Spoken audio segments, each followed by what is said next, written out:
3월 26일 목요일입니다. 매일 저녁 가정 예배를 가족들과 함께 잘 드리고 계시나요? 찬송가 323장 부름받아 낯선 이 몸 함께 찬송하겠습니다.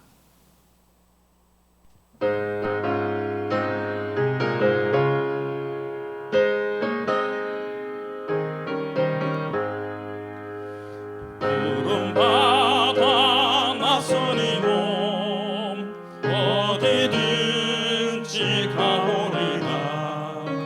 괴로우나 즐거우나 주만 따라가오리니 어느 누가 막으리까.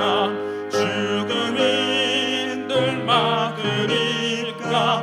어느 누가 막으리까. 죽음인들 막으리까. 아골골짝 힘들어도 복음 들고 가오리다.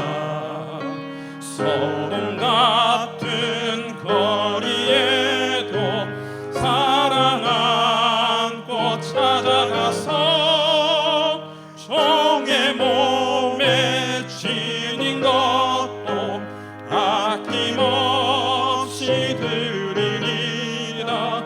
종의 몸에 지닌 것도 아낌없이 드리리라.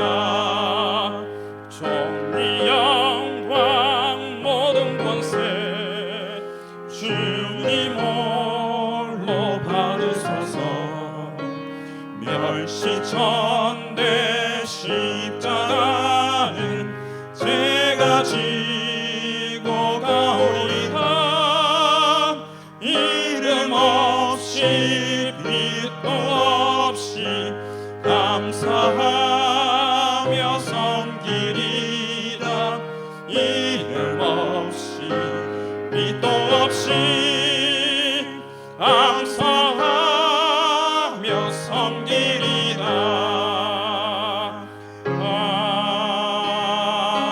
아멘. 오늘 말씀 열왕기 하 2장 9절의 말씀. 건너매 엘리야가 엘리사에게 이르되 나를 내게서 데려감을 당하기 전에 내가 내게 어떻게 할지를 구하라. 엘리사가 이르되 당신의 성령이 하시는 역사가 갑절이나 내게 있게 하소서 하는지라. 아멘. 오늘은 쓰임받는 삶이라는 제목의 말씀입니다. 우리가 잘 아는 것처럼 모세는 이스라엘 백성에게 가장 위대한 지도자였습니다. 그러나 하나님은 여호수아를 준비시켜 모세가 이루지 못한 일들을 성취하게 하셨습니다. 다윗의 통치 기간은 이스라엘에서 가장 중대한 시기를 기록했지만 놀랍게도 하나님이 기뻐하시는 성전을 지은 사람은 아들 솔로몬이었습니다. 하나님은 하나님의 뜻과 방법을 성취하는 여러 가지의 방법을 가지고 계십니다.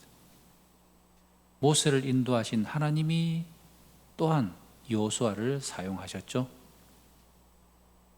우리가 아니더라도 하나님은 하나님의 뜻을 이루실 것입니다. 그러므로 우리가 하나님의 사역에 동참할 것이냐, 아니면은 하나님이 다른 사람을 찾을 것이냐에 우리는 관심을 가져야 합니다. 하나님을 섬기는 것은 하나님이 우리에게 주시는 영광일 뿐만 아니라 우리가 하나님께 쓰임받는 중요한 기회가 되는 것입니다. 우리가 하나님의 부탁을 들어드리는 것이 아니란 사실을 기억하십시오. 엘리야 시대의 지도자 가운데 한 사람을 잃었다고 낙심할 필요가 없었다는 것이죠. 놀랍게도 하나님은 또 다른 지도자를 세워주셨습니다. 오늘 본문에 나타난 것처럼 엘리사를 세워 주셨습니다.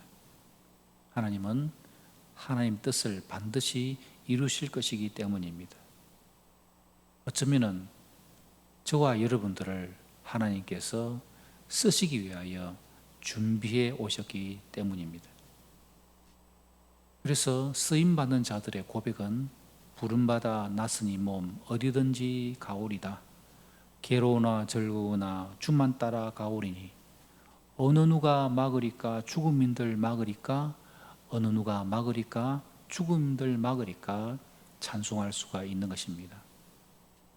우리 자녀들과 우리 모든 성도들이 할 수 있다면 하나님의 쓰임받는 하나님의 나라의 일꾼들 다 되시기를 주님 이름으로 축복합니다.